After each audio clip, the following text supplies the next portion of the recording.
Selamat pagi, bagaimana kabar kalian semua? Semoga kalian dalam keadaan baik-baik saja. Perkenalkan, nama saya Yoga Setiawibowo sebagai peneliti di Lembaga Survei Kedai Kopi. Kali ini kita akan berdiskusi bersama Bapak Kunto Adiwibowo PhD. Mungkin lebih kenalnya disebutkan dengan akrabnya Mas Kunto. Beliau merupakan Direktur Eksekutif Lembaga Survei Kedai Kopi dan juga sebagai dosen serta peneliti komunikasi dan media di Universitas Padjadjaran Bandung. Ini merupakan episode pertama atau perdana dari catatan Mas Kunto. Di catatan Mas Kunto ini, kita akan membahas kegiatan yang sedang atau telah dilakukan Mas Kunto. Tentunya secara aktual berkaitan dengan kondisi Indonesia saat ini. Untuk mempersingkat waktu, mari kita sapa Bapak Kunto Adiwibowo, PhD, atau Mas Kunto. Selamat pagi, Mas Kunto. Selamat pagi, Mas Yoga. Apa kabar? Alhamdulillah baik, Pak. Gimana nih kabar di Bandung? Alhamdulillah. Mendung terus, tapi nggak sampai banjir kayak Jakarta. Iya, begini Mas Kunto, terkait dengan episode pertama ini atau perdana ini, mungkin karena publik atau masyarakat belum mengetahui, saya akan mengawali dengan pertanyaan apa yang sedang Mas Kunto lakukan dalam beberapa waktu terakhir ini. Tentunya berkaitan dengan penelitian mungkin, berkaitan dengan akademisi, dan yang lainnya. Silakan Mas Kunto. Oh, kirain berkaitan dengan nyangkul sawah. Oke, ya. Perkenalkan, nama saya Kunto Adiwibowo, dan Yoga selalu nambahin dengan PhD, Pizza Hut Delivery katanya. Tapi itu cuma buat gaya-gayaan aja. Kegiatan saya sih, karena saya peneliti ya, jadi kegiatan saya lebih banyak meneliti, melakukan penelitian, dan juga mengajar, karena saya juga dosen. Dan penelitian yang saat ini jadi fokus saya, tentu saja terkait dengan COVID. Ya, baik itu ada yang terkait dengan COVID dan polarisasi politik. Apakah polarisasi politik misalnya mempengaruhi persepsi orang tentang COVID? Dan di Amerika misalnya ada soal itu dan terbukti. Saya sedang berusaha mencari dengan eksperimen apakah di Indonesia orang-orang yang punya yang kita panggil dengan cebong dan kampret itu juga punya kepercayaan yang berbeda tentang COVID gitu. Juga ada saya meneliti soal pesan persuasi. Misalnya, apakah persuasi dengan ditakut-takuti akan membuat orang lebih mau mengadopsi protokol kesehatan atau 3M itu. Dan tentu saja soal vaksin itu. Saya sedang melakukan beberapa literatur review untuk vaksin gitu kan. Tapi yang sedang saya kerjakan saat ini, saya sedang mengerjakan laporan riset yang sebenarnya risetnya sudah saya lakukan di akhir tahun lalu, tepatnya di paruh terakhir bulan Desember 2020. Survei itu kami lakukan, Kedai Kopi lakukan secara nasional kepada 1.600 responden dengan margin of error 2,45%, ya kan, dengan tingkat kepercayaan 95%. Jadi dalam penelitian ini kami mencari apakah kepercayaan terhadap teori-teori konspirasi dan rasa takut terhadap COVID akan berpengaruh pada self-efficacy. Self-efficacy sendiri adalah kepercayaan bahwa dia mampu melakukan sesuatu. Dalam hal ini, kalau dia kena COVID, apakah dia percaya bahwa dia akan pulih dan bertahan hidup? Gitu. Mungkin itu, Mas Yoga. Wah, menarik sekali ini kelihatannya. Jadi teori konspirasi yang sedang Mas Kunto teliti ini sepertinya sedang menjadi highlight di beberapa literatur, di baik itu di skala internasional maupun nasional.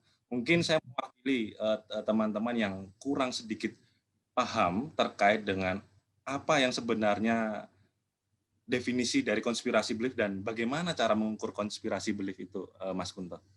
Oke, jadi konspirasi belief atau kepercayaan terhadap konspirasi, nama lainnya ada juga namanya konspirasisme. Jadi konspirasi isme konspirasi gitu adalah tendensi atau kecenderungan orang untuk mempercayai atau mengasumsikan bahwa di balik sebuah kejadian publik yang besar itu ada kekuatan-kekuatan yang mengorkestrasi atau kemudian menggerakkan kejadian tersebut, ya kan?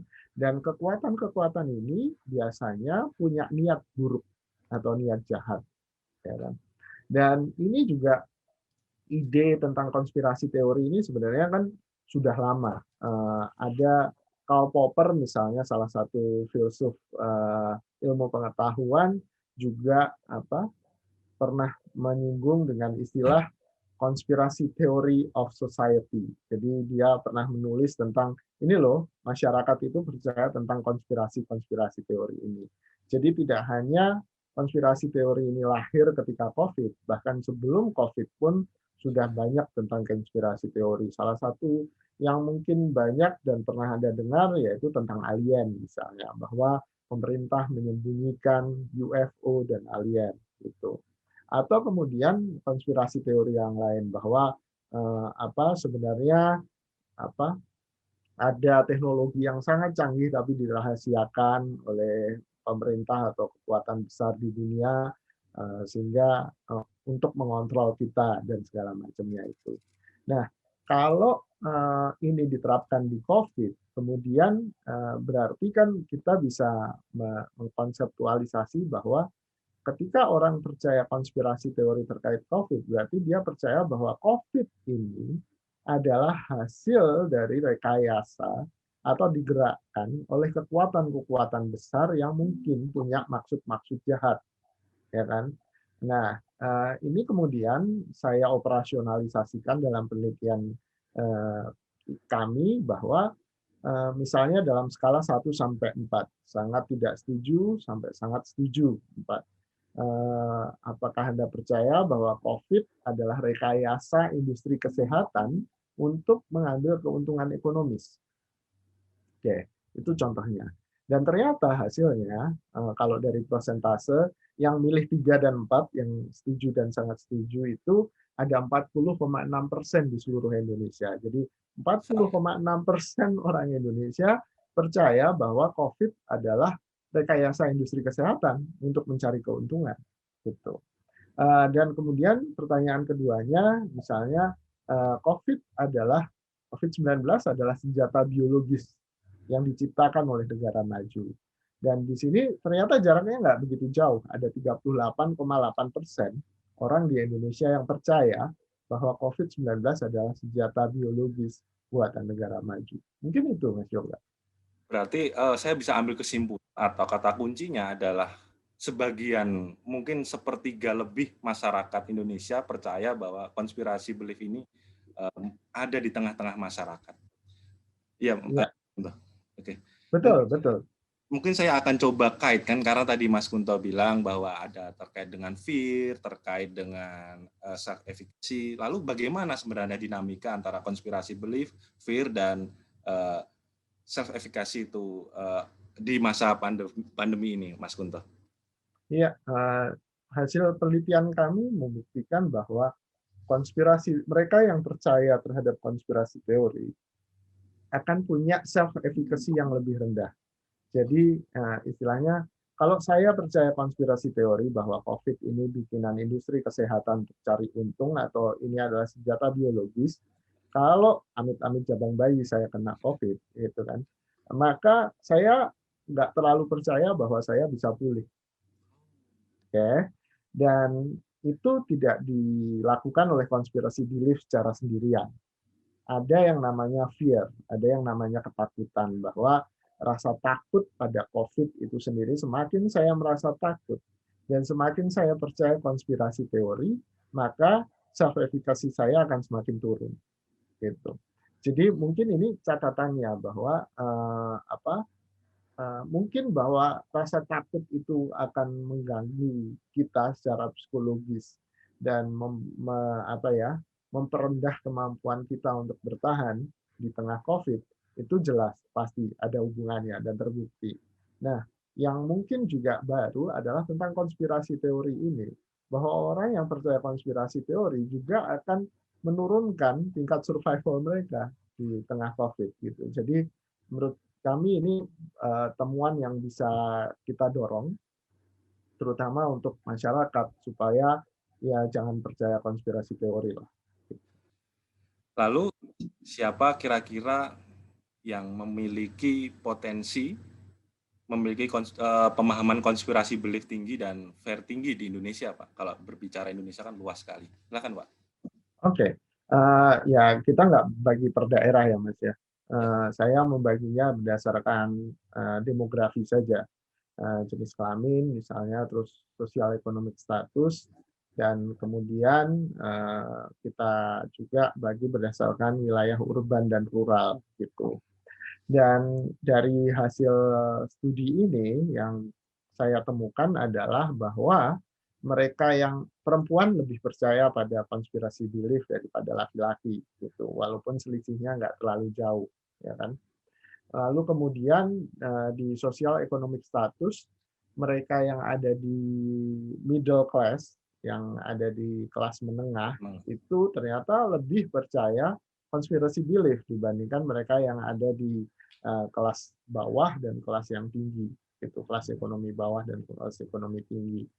Dan mereka yang ada di rural itu ternyata punya kepercayaan konspirasi yang lebih tinggi dibandingkan mereka yang ada di urban gitu.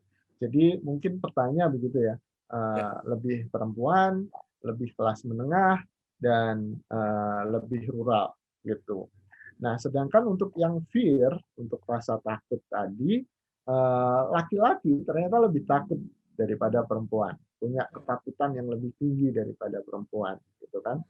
Sama mereka yang di middle class dan terutama middle yang lower middle ini mereka juga takut terhadap lebih takut terhadap COVID dibandingkan dengan kelas sosial ekonomi yang lain, gitu.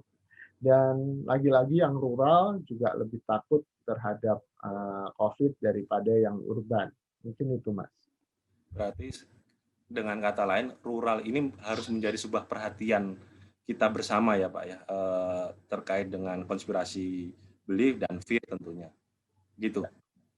Untuk intervensi Ya. misalnya, intervensi untuk konspirasi belief, untuk kepercayaan supaya orang nggak percaya konspirasi teori, ya rural jadi penting gitu, termasuk untuk apa ya, mengurangi efek rasa takut itu. Jadi rasa takutnya juga bisa dikurangi di rural terutama. Gitu, Mas. Seperti yang sudah kita bahas di awal, Mas Kunto ini kan juga ahli dalam komunikasi dan politik, dan tentunya juga hari ini sedang melakukan riset terkait dengan konspirasi belief. Sebenarnya apa yang harus dan segera dilakukan pemerintah menyikapi hasil temuan Mas Kunto hari ini?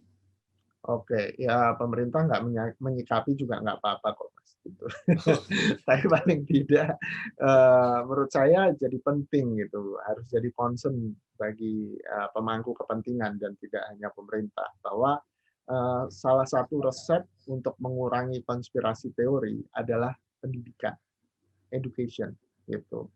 Jadi pendidikan terhadap sains yang bagus, dan hal ini juga didukung oleh komunikasi sains, komunikasi tentang ilmu pengetahuan itu harus dipertajam lagi. Dan ini menurut saya juga jadi tanggung jawab kita, Kedai Kopi sebagai lembaga survei gitu kan, tanggung jawab institusi pendidikan misalnya seperti universitas, sekolah, dan juga tentu saja tanggung jawab pemerintah gitu. Tapi ini jangka panjang kan, kalau yang namanya apa?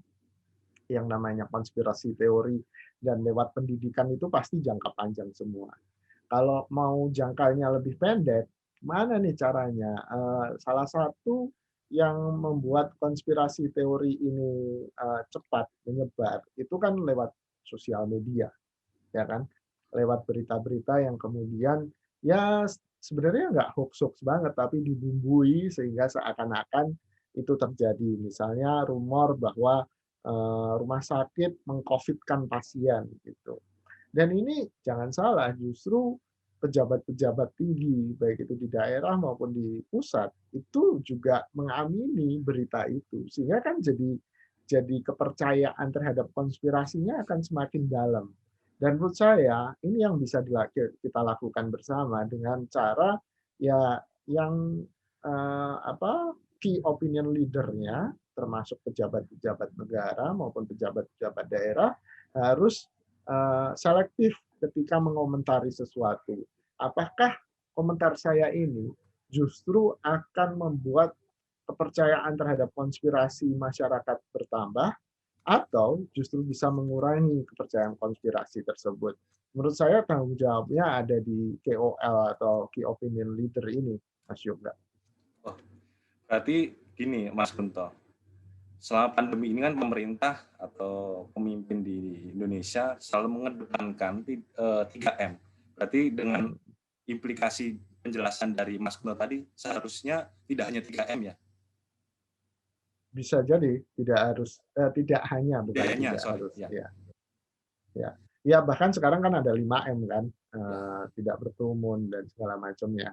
Cuman ya memang himbauan bahwa ini penyakit yang bisa dipelajari dengan ilmu pengetahuan, gitu kan. Walaupun obatnya belum ada, tapi kita bisa meminimalisir resiko dengan ilmu pengetahuan. Jadi menurut saya ini adalah peluang bagi bangsa Indonesia untuk kemudian berbasiskan pada ilmu pengetahuan, Mas Yoga. Gitu. Okay. Tidak kembali ke bentuk-bentuk konspirasi teori, entah itu konspirasi teori yang berbasis kepercayaan masa lalu atau konspirasi teori yang berbasis agama atau konspirasi teori yang berbasis yang lain gitu. Dan menurut saya ini jadi peluang, selain ya ancaman bahwa ada ancaman COVID, tapi di balik itu ada peluang bagaimana kita bisa sebagai sebuah bangsa keluar dari krisis ini dan jadi bangsa yang memang menjunjung tinggi sains dan ilmu pengetahuan. Oh, baik Mas Kunto. Sebenarnya sungguh singkat dan padat dan berisi, kalau isinya daging semua ini sepertinya. Jadi saya selaku peneliti awam pun katakanlah begitu sangat-sangat tercerahkan hari ini dengan apa yang dijelaskan Mas Kunto. Terima kasih. Itu tadi bincang kita dengan Mas Kunto selaku Direktur Eksekutif Lembaga Survei Kedai Kopi dan juga sebagai seorang dosen serta peneliti komunikasi dan media di Universitas Padjadjaran Bandung. Mungkin sebelum mengakhiri terkait dengan kegiatan kita hari ini, Mas Kunto, kira-kira closing statement-nya apa nih? Ya, closing statement saya konspirasi teori itu bisa dari mana aja. Bahkan ada hal-hal yang menurut kita sebenarnya bukan konspirasi teori. Ini memang benar terjadi, tapi ternyata itu konspirasi teori gitu. Itu adalah sebuah konspirasi belief. Cara ngeceknya sebenarnya gampang. Apakah ketika kita menyederhanakan masalah? Itu satu. Kalau kita terlalu menyederhanakan masalah, sangat mungkin itu bentuk dari konspirasi belief atau kepercayaan konspirasi itu. Padahal kita tahu COVID itu kompleks gitu. Bahkan para profesor di seluruh dunia, peneliti di seluruh dunia juga belum bisa menemukan jawaban dan obatnya. Kalau ada orang yang kemudian mensimplifikasikan ini, membuatnya jadi sangat sederhana, jangan-jangan itu konspirasi belief. Mungkin itu yang bisa kita jadikan pegangan awal sebagai orang awam. Saya pun bukan epidemiolog, jadi saya nggak tahu ilmu tentang COVID, tapi paling tidak saya punya resep ya sederhana untuk kemudian mencegah kita dari yang namanya konspirasi belief atau kepercayaan konspirasi tadi. Mungkin itu, Mas Yoga. Oke, baik.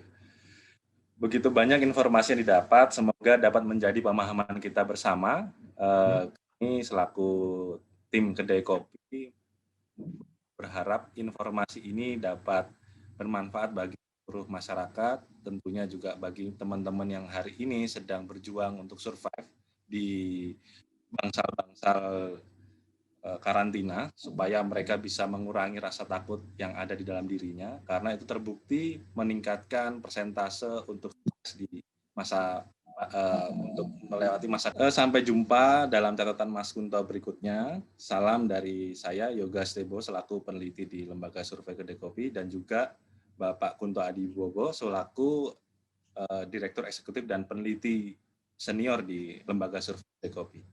Terima kasih. Wassalamualaikum warahmatullahi wabarakatuh. Salam sehat semua. Waalaikumsalam.